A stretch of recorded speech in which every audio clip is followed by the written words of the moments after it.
Good day everyone. So ngayon mas maganda ang panahon kaysa kahapon. Makulim, makulimlim. Pero hindi tulad nung nakaraan na upload natin na talagang sobrang makulim. Kanina umaraw-araw. At ngayon pinapakain na natin yung ating mga kambing. Kita nyo naman yung mga damo dito.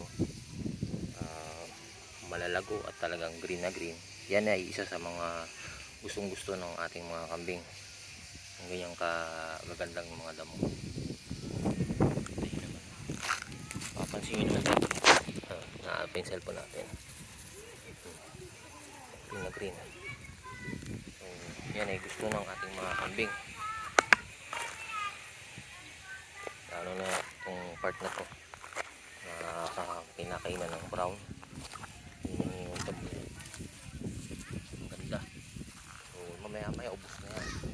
So ang nangyari, naubos na,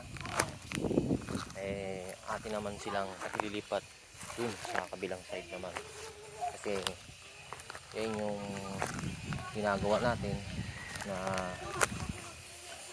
after makakain sa isang area ang ating mga kambing, atin naman silang inililipat sa kabilang side naman, para kahit paano yung area na kinakainan nila, kasi minsan pag kumakain sila, minsan kasama na din yung kanilang pagdudumi, nagdudumi na rin sila noon. So inililipat naman natin sila sa kabilang side, kahit sa side dito sa ating pinagpapastulan, habang free pa, hindi pa nagtatanim yung may ari ng lupa.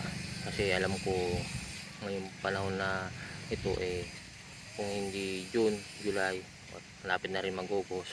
So halos 3 buwan na tayong kahit pa paano nakakapakain dito sa kanyang area. Baka August magtanim na sila. Siyempre ang gagawin naman natin nun, dun naman sa likod bahay naman natin sila ipapastol, kasi doon medyo malago na rin yung damo. So tamang-tama kung dumating yung araw na sila ay magtatanim na, doon naman sa area natin ang ating mga kambing ipapastol. So ayun nga, wala pa rin namang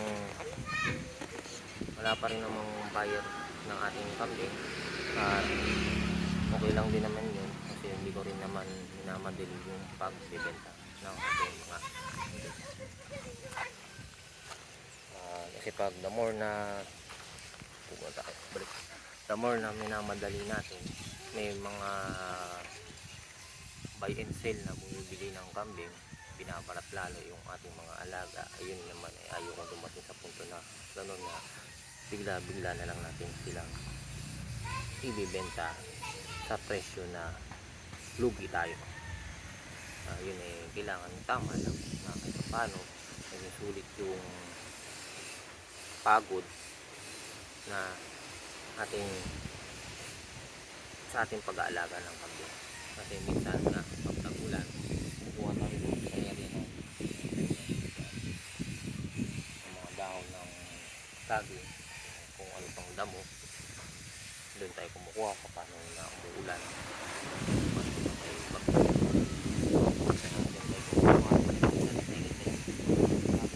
Yan yung ating pinagkukuhaan. Pag-aalaga talagang may kasamang pagod, kailangan mong tsagaan para kahit paano meron tayong aanin, kumbaga may balik sa atin. Hindi rin naman pwede na basta-basta tayo magbebenta ng palugi. Kailangan masulit ang ating paghihirap sa pag-aalaga. Nakakawalang isip din naman kasi ang pag-aalaga ng kambing. Yung maran talaga, tulad ng ibang magsasaka na nagtatanim ng palay, nagtatanim ng gulay, yung bagyo o matinding pag-ulan ang kanilang misang na-encounter, at ayun ang minsan nagiging dahilan kung bakit nalulugi ng tuluyan, kasi nga na binabaha yung kanilang mga taniman. At yung iba kasi hindi naka ano sa DA, yung iba naman naka ano sa DA pero lugi pa rin. So tayo tatatlo yung kambing natin at hindi naman tayo gumagamit ng feeds. May feeds din na pinapakain sa kambing, hindi tayo bumibili. Kung ano lang talaga yung nandito sa area natin ay yung ating pinapakain natin.